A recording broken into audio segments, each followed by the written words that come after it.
I am Julia Searle, and I came to Myokinetix because I was diagnosed with hip dysplasia, or I found out I had hip dysplasia, which is a genetic deformation in your bones. So I didn't have one instance where I was injured, but I was born with this, and I found out about it after getting x-rays while training for college lacrosse. And I was training super hard, had this pain, went to PT in Colorado, which is where I'm from, and they found out both my hips were underformed, basically, the bone.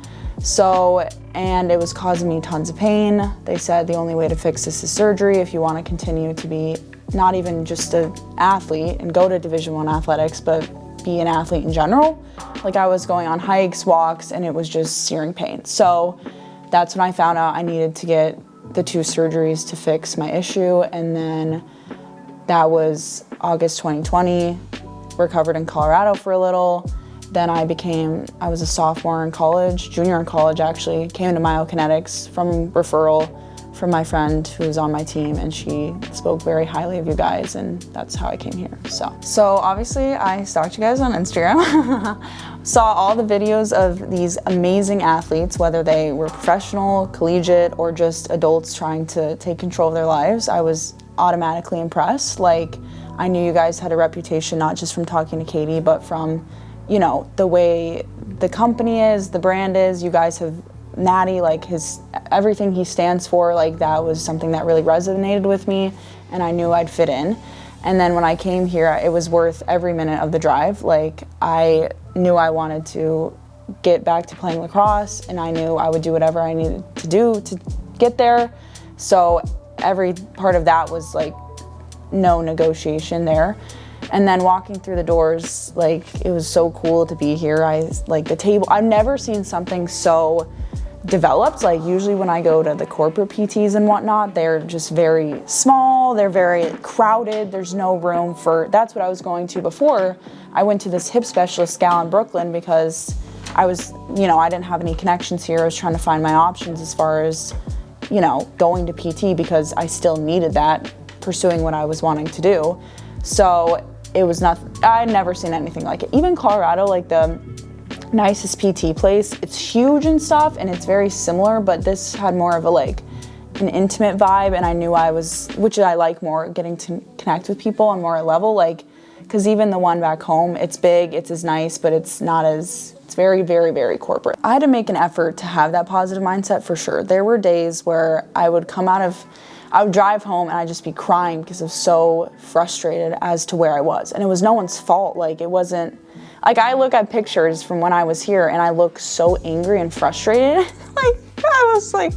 I'm like, oh my God, that's what I look like. And it wasn't towards anyone. It was just what I was dealing with internally, because I remember talking to Danny or someone, they're like, well, we know you don't want to be here. And I was like, no, I want to be here, but I wish I wasn't. And I think that was the part where it's I'm so grateful I'm here. That's where my positivity was from. I have these amazing people. They're all on my side. I love coming here. I love talking to everyone. It was intimidating at first, for sure. Some parts of it, when you see the NFL players and then you're over here and you're like, wow, I can barely run. That was definitely weird, but it was just invigorating to be in that environment and be challenged by that, for sure. So I really tried to dive into that part of it. But as far as dealing with everything, I would say people can just tell when you're down, and I was down the entire semester. I wasn't sure if I was gonna play lacrosse. There was no set answer as to where I was in my recovery. They were like, oh, you're getting better, Julia, you're getting better. But the first week I came, I told them I was running, and I told them I had pain. They're like, you need to stop for 2 weeks. And I can't remember, I think I cried on the way home. I never cried in here. There was times where I wanted to, but I just knew I had to had to look at the bigger picture, for sure. I don't know, I just had to choose positivity, and although sometimes it came off of that, internally it was very just I wasn't myself. I was very hard to come here, but coming here immediately boosted my mindset. So I would say although I looked positive, you always are dealing with that. You never know what someone's dealing with, and I definitely was sad a lot of the times I came here, but talking to you guys, the people here, that's what gave me so much hope. It was my last shot, coming here, basically. nowhere else saw me as an athlete. They just saw me as, okay, go run on the treadmill for 10 minutes. I couldn't even do that. Like, so that sense of awareness and like, that's, you know, the knowledge here, that's what helped me. What I loved when I first came here, I remember like them telling me you're gonna work with different people. And at first that was kind of scary because back home I had my one person, like she was just, still is, like always there for me. And you know, I could always know I had her. And so coming here I was a little nervous, like because my injury is also just so specific and difficult to deal with. I was like a little nervous just because of my past experiences with trying to find different PTs out here. So I wasn't sure if people would have, you know, like understand the knowledge of the surgery. Because even when I talk to PTs at other places, they're like, oh, like I know hip dysplasia, I know PAO, but I'm not sure.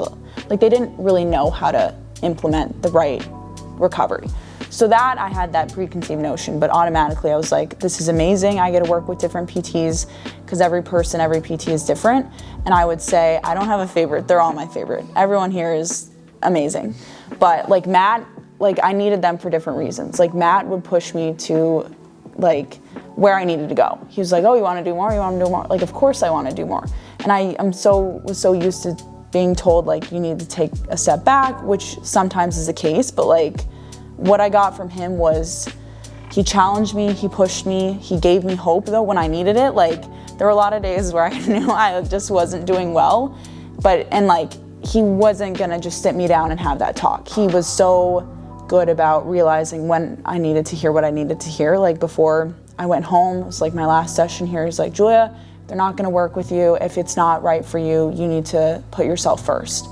And I was like, it was like a breath of fresh air talking to him every single time. And they all had the same level of knowledge or different perspectives, which was invaluable. Like, because every single person had something to add or to say. Like having that collaborative environment is something that makes Myokinetix stand out, as well as helps patients get where they need to go, because you have so many different knowledge points and perspectives. So I think that is huge as far as, you know, the PTs here, and also just every single one of them is more than capable of helping anyone with almost any injury. Like I tell them about my ankle, to help fix my ankle. Like anything I needed emotionally, mentally, physically from them, they were able to deliver. Never in my wildest dreams would I have seen myself here where I am, being medically retired, like not being in the body I used to have.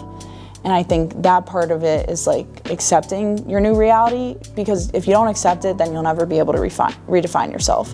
Like if you don't accept the change, then you're just gonna be in a constant state of denial and anger, and I definitely was for a while. Like sometimes those spurts still come back of like, oh wow, this sucks. Like, why did this happen to me? Like that question always comes up, but it's like, why did this happen for you?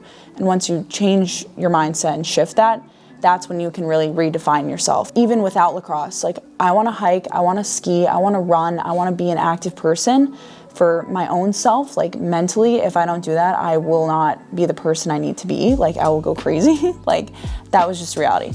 So I knew, and they told me like, you either get the surgery or you can be a couch potato. No joke, my surgeon said you can be a couch potato. He's a very intense person. And he's super active, does all this stuff all the time. Like he told me how it was and whatnot, and he was a little bit too optimistic as far as the process afterwards and, you know, whatever. But that was really the first step, was deciding to do the surgeries, and that was weird for sure, but I was like, I'm doing this because my life, with or without lacrosse, needs to be me in control, me with no pain. I will not be one of those people. This is my one and only body. I put it through enough. Like taking control was so important, and like it was hard. Like I didn't do that by myself. Like I had people in Myokinetix tell me, Julie, you need to look out for yourself. You need to, you know, like you need to do what you need to do for you. My PT back home, like when I retired, she literally had to help me send the email at night. She helped me write it and I sent it and I was done.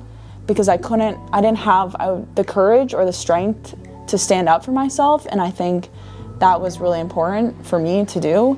I have to start taking care of myself and doing things. It's hard sometimes. Like I think it's hard to be like, oh, I have to like feel like I have to do things for myself. Like I don't want to do that. I don't deserve that. Like, yes, you do deserve that. You're also human.